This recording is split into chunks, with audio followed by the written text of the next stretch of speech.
எல்லோருக்கும் வணக்கம். மார்க்கெட் தொடர்ந்து ஒவ்வொரு நாளும் ஸ்லோ அண்ட் ஸ்டடியா ரைஸ் ஆயிட்டு தான் இருக்கு. இன்னைக்கும் நிஃப்டி வந்து 167 புள்ளிகள் வந்து பாசிட்டிவா ரைஸ் ஆயிருக்கு. குறிப்பா வந்து பேங்கிங் செக்டார் வந்து ஸ்ட்ராங்கா பவுன்ஸ் ஆகுது. இதுக்கு அடுத்து மெட்டல் செக்டார். வீக்கா இருக்கிறதுன்னா ஆயில், ஐடி, ஏவியேஷன் செக்டார் வந்து ஒரு sideways market and range bound மார்க்கெட்ல இருக்குது. Aviation sector still now selling ப்ரெஷர்ல தான் இருக்குது. இன்னைக்கு வந்து ரிசல்ட் சீசன் இப்போ இதில் ஹெச்சிஎல் டெக்னாலஜி, நெஸ்லே இந்தியாவுடைய ரிசல்ட்ஸ் வந்து இன்னைக்கு வந்து வெளியே வர இருக்குது. இதில் வேதாந்தா வந்து டீமர்ஜர் பண்ணுறாங்க. ஒவ்வொரு செக்மெண்ட்டுக்கும், அதாவது அலுமினியம், பவர், ஆயில், அயான், இதுக்கு தனித்தனியாக வந்து பிரிக்கிறாங்க அந்த கம்பெனியை. இப்போ ரீசெண்டாக டாடா மோட்டார் ஸ்ப்ளிட் பண்ணாங்க இல்லையா? ஸோ அதை மாதிரி. ஸோ அதுக்கு அடுத்து வந்து ஜேஎஸ்டபிள்யூ ஸ்டீலுக்கு வந்து இது ஒரு பாசிட்டிவ் நியூஸ். ஏன்னா ஜேஎஸ்டபிள்யூ ஸ்டீல் வந்து சவுத் கொரியாவில் உள்ள இருந்த பாஸ்கோ அப்படிங்கிற ஒரு கம்பெனியோட சேர்ந்து இந்தியாவில் வந்து ஒரு ஸ்டீல் பிளான்ட் வந்து கொண்டு வராங்க. ஸோ இது வந்து இந்த கம்பெனிக்கு வந்து ஒரு லாங் டேர்மில் ஒரு பாசிட்டிவ் நியூஸாக இருக்கும். இதுக்கு அடுத்து டிவிஎஸ் மோட்டார்ஸ்க்கும் positive news. TVS Motors and Hyundai சேர்ந்து 3-வீலர் செக்மெண்ட்டில் எலக்ட்ரிக்கல் வெஹிக்கிள்ஸ் வந்து கொண்டு வராங்க. ஸோ இது வந்து இந்த ஸ்டாக்கு குறிப்பாக டிவிஎஸ் மோட்டார்ஸ்க்கு வந்து இது ஒரு பாசிட்டிவ் நியூஸாக இருக்கும். இதுக்கு அடுத்து மார்க்கெட் அஃபெக்ட் பண்ணக்கூடிய முக்கியமான ஃபேக்டர்னா மிடில் ஈஸ்டில் நடக்கக்கூடிய இந்த வார் தான். அதாவது தற்காலிக போர் நிறுத்தம், சீஸ் ஃபயர்னு சொல்லக்கூடிய தற்காலிக போர் நிறுத்தம் நாளையோட முடிவடையுது. ட்ரம்ப் வந்து என்ன சொல்றாருன்னா, நாங்கள் இதை வந்து எக்ஸ்டெண்ட் பண்ண மாட்டோம். ஈரான் வந்து இந்த டீலுக்கு வந்து டீலுக்கு வரல அப்படின்னா அவங்களுடைய ஒவ்வொரு பிரிட்ஜையும் ஒவ்வொரு பவர் பிளான்ட்டையும் நாங்கள் தகர்ப்போம் அப்படின்னு சொல்றாரு. ஸோ ஈரான் வந்து என்ன சொல்றாங்க, எங்களுடைய ஷிப்பை வந்து இவங்க வந்து பிளாக் பண்ணி வச்சிருக்காங்க, எங்களை வணிகம் பண்ண முடியாத அளவுக்கு பண்ணியிருக்காங்க. ஸோ இவங்க கூட டைரக்டா வந்து நாங்கள் பேச்சுவார்த்தைக்கு வந்து சம்மதிக்கலை அப்படின்ற மாதிரி இவங்க வந்து சொல்கிறாங்க, ஈரான் வந்து சொல்கிறாங்க. ஸோ இஸ்லாமாபாத்தில் இந்த அமைதி பேச்சுவார்த்தை நடக்குமா, என்ன என்ன நடக்க போகுது அப்படிங்கிறத பொறுத்திருந்து பார்ப்போம். டெக்னிக்கலாக நிஃப்டி பேங்க் நிஃப்டியினுடைய மூவ்மெண்ட் வந்து எப்படி இருக்குது இதையும் செக் அவுட் பண்ணி பார்ப்போம். Let's we see.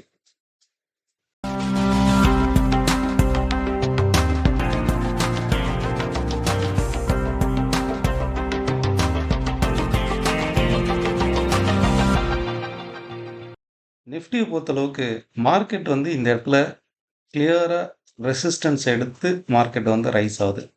நிஃப்டியை பொறுத்தளவுக்கு மார்க்கெட் வந்து இந்த இடத்துல கிளியராக இங்கே இருக்கக்கூடிய இந்த ரெசிஸ்டன்ஸ் வந்து இந்த இடத்துல சப்போர்ட் எடுத்து ரைஸ் ஆகுது. இந்த இடத்துல பாருங்கள், சப்போர்ட் எடுத்து கிளியராக ஸ்லோ அண்ட் ஸ்டடியாக ரைஸ் ஆகுது. லாஸ்ட் ஒரு 2 டேஸு மார்க்கெட் வந்து கேப் அப் கேப் டவுன் நடந்தால் கூட இந்த ட்ரெண்டை பேஸ் பண்ணி மார்க்கெட் கிளியராக ரைஸ் ஆகுதான். ஒவ்வொரு முறையும் இந்த ட்ரெண்டில் கரெக்டாக டச் பண்ணிட்டு ரைஸ் ஆகுது. அப்போ நம்ம ஃபாலோ பண்ண வேண்டியது இந்த ட்ரெண்டு தான். Okay, so top to top and bottom to bottom வந்து கனெக்ட் பண்ணி பாருங்கள். கரெக்டாக இந்த சேனலுக்குள்ளே தான் என்டையர் ட்ரேடிங்கும் நடந்துகிட்டு இருக்கு. ஓகே, ஸோ நிஃப்டியை பொறுத்தளவுக்கு நான் இப்போ வச்சுருக்கிறது வந்து 30 மினிட்ஸ் டைமில் வச்சுருக்கேன். அப்சைடில் ரெசிஸ்டன்ஸுங்கிறது 24,600ங்கிறது ரெசிஸ்டன்ஸாகவும், பாட்டம் சப்போர்ட் இந்த இடத்துல ஃபஸ்ட்டு சப்போர்ட் வந்து 24,440ங்கிறது ஃபஸ்ட்டு சப்போர்ட்டாக இருக்கும். ஏன்னா இங்கிருந்து ரைஸ் ஆகுது பாருங்க. இந்த ட்ரெண்டு பிரேக் அவுட் ஆகும்போது இந்த இடத்துல இருக்கு இல்லையா, இந்த 1 ஹவர் ட்ரெண்டு பிரேக் அவுட் ஆகும்போது ஃபர்தராக அகெயின் ஒரு கரெக்ஷன் வந்து நடக்கும். கரெக்ஷன் எவ்வளோ தூரம் வரைக்கும் நடக்கலாம்? 24,170 வரைக்கும். இந்த மேஜர் சப்போர்ட் ரெசிஸ்டன்ஸ் இந்த இடத்துல இருக்கக்கூடிய மேஜர் சப்போர்ட் வரைக்கும் வரும்.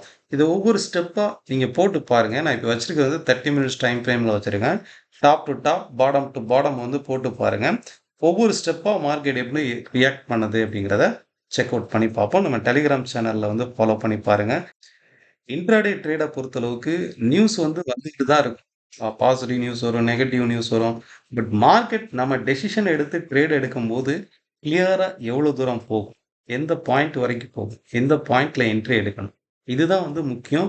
ஒரு உதாரணத்துக்கு இன்னைக்கு லெவல்ஸ் நம்ம போஸ்ட் பண்ணது 79,370. இந்த இடத்துல கோடு போட்டிருக்கேன் பாருங்க. இதுதான் வந்து ரெசிஸ்டன்ஸு. இன்னைக்கு மார்க்கெட் வந்து என்ன ரியாக்ட் பண்ணியிருக்குன்னு பாருங்க.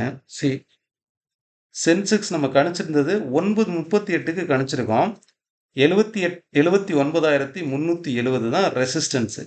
கரெக்டாக அது வரைக்கும் ரைஸ் ஆன மார்க்கெட்டு ஏன் அந்த பாயிண்ட்ல போய் நிற்கணும்?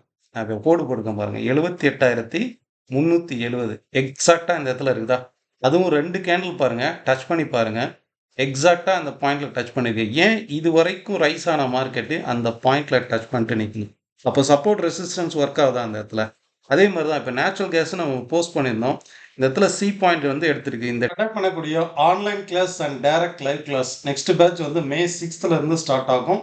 One day technical workshop May 10th வந்து ஸ்டார்ட் ஆகும். இன்ட்ரெஸ்டட் பீப்புள் டிஸ்கிரிப்ஷன்ல லிங்க் இருக்கும். அதை கிளிக் பண்ணி என்ரோல் பண்ணிக்கலாம். இந்த ட்ரெண்ட பேஸ் பண்ணி தான் மார்க்கெட்டுடைய மூவ்மெண்ட் இருக்கு. இருந்தாலும் இந்த இடத்துல சப்போர்ட் எடுத்து எவ்வளோ தூரம் போகும்? எக்ஸாக்ட்டான அந்த பாயிண்ட் தெரிஞ்சதுன்னா, நான் அந்த பாயிண்ட்ல அட்லீஸ்ட் ஐ 251.50, 60 இந்த ஜோன்லயாவது என்னால ப்ராஃபிட் பண்ண முடியும். எக்ஸாக்ட்டா அந்த பாயிண்ட் தெரிஞ்சா தான், கான்ஃபிடென்ட்டா அது வரைக்கும் வந்து என்னால ஒரு ட்ரேட ஹோல்ட் பண்ண முடியும். இன்னைக்கு நம்ம போஸ்ட் பண்ணது 251 வரைக்கும் சப்போர்ட் எடுத்திருக்கு. சி பாயிண்ட்ல சப்போர்ட் எடுத்திருக்கு. 251.70 வரைக்கும் போகும். கரெக்ட்டா 251.70 வரைக்கும் டச் பண்ணிட்டு, இப்போ வரைக்கும் கீழ ஃபால் ஆயிருச்சு. ஸோ, அந்த சப்போர்ட் ரெசிஸ்டன்ஸ் எந்த அளவுக்கு முக்கியம் அப்படிங்கிறது நம்ம டெலகிராம் சேனல பார்க்குறவங்களுக்கு தெரியும். நேச்சுரல் கேஸ பொறுத்தளவுக்கு 248, 248.50 இந்த லெவலுக்கு மேல ட்ரேட் ஆகுற வரைக்கும், இந்த ட்ரெண்ட போட்டு பாருங்க. 30 மினிட்ஸ் டைம் ஃப்ரேம்ல வச்சிருக்கேன். இதுக்கு மேல ட்ரேட் ஆகுற வரைக்குமே கன்டினியூஸா பாசிட்டிவ்ல தான் இருக்கும். ஏன்னா, தொடர்ந்து இது ஒரு சைட்வேஸ் மார்க்கெட் அப்சைட்ல தான் ட்ரேட் ஆகுது. 248க்கு மேலே சைட்வேஸ் அப்ரடா தான் ட்ரேட் ஆகுது நேச்சுரல் கேஸ். ஃபைன். கோல்ட பொறுத்தளவுக்கு பொசிஷனலா மார்க்கெட் வந்து டவுன் ட்ரெண்டா இருந்தா கூட, இப்போ டே டைம் ஃப்ரேம்ல வச்சு பாருங்க. பொசிஷனலா மார்க்கெட் வந்து டவுன் ட்ரெண்டா இருந்தா கூட, கரெக்ட்டா அந்த ரெசிஸ்டன்ஸ் ஜோன்ல வரும் பாருங்க. நான் வச்சிருக்கிறது வந்து டே டைம் ஃப்ரேம்ல வச்சிருக்கேன். பொசிஷனலா நீங்க டாப் டு டாப் செக் பண்ணும்போது கரெக்ட்டா ரெசிஸ்டன்ஸ்ல தான் வருது. பட் இதே நீங்க வந்து இன்ட்ராடேல ஒரு ஷார்ட் டெர்ம்ல வந்து எடுத்து பார்க்கும்போது, இன்ட்ராடேல பெர்ஸ்பெக்டிவ்ல எடுத்து பார்க்கும்போது, டைம் ஃப்ரேம் வந்து ரெடியூஸ் பண்ணணும். இதுல நீங்க வந்து 30 மினிட்ஸ் டைம் ஃப்ரேம்ல ஒரு ஷார்ட் பிரேக் அவுட் வந்து நடந்தது. ஏன்னா இன்ட்ராடே பொறுத்தளவுக்கு டே டைம் ஃப்ரேம் வச்சு பார்க்கணும்னு அவசியம் இல்ல. 30 மினிட்ஸ் டைம் ஃப்ரேம்ல வச்சு பாருங்க. ஒரு பிரேக் அவுட் நடந்திருக்கு பாருங்க. கிளியரா அப்சைடு பிரேக் அவுட் ஆயிருக்கா?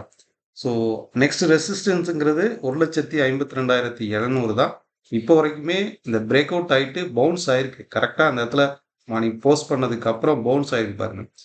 1,52,577 வரைக்கும் பவுன்ஸ் ஆயிட்டு தான் மார்க்கெட் வந்து கீழே ஃபால் ஆயிருக்கு. ஸ்டில் நோ இது வந்து ஆல்மோஸ்ட் ஒரு டபுள் பாட்டம் ஜோனாவும் ஆக்ட் ஆகும். ஸோ கோல்ட பொறுத்தளவுக்கு இன்ட்ராடே பெர்ஸ்பெக்டிவ்ல மார்க்கெட் வந்து லைக் வந்து ஒரு சேனல் மாதிரியும் ட்ரேட் ஆகுது. டபுள் பாட்டம் மாதிரியும் ஆக்ட் ஆகுது. Thank you all of you. மார்க்கெட்டுடைய ட்ரெண்ட் உங்களுக்கு புரிஞ்சிருக்குன்னு நினைக்கிறேன். உங்களுடைய கருத்துக்கள் கீழே உள்ள கமெண்ட் பாக்ஸ்ல பதிவு பண்ணுங்க. இதே போல இன்னொரு வீடியோல பார்க்கலாம். நன்றி, வணக்கம்.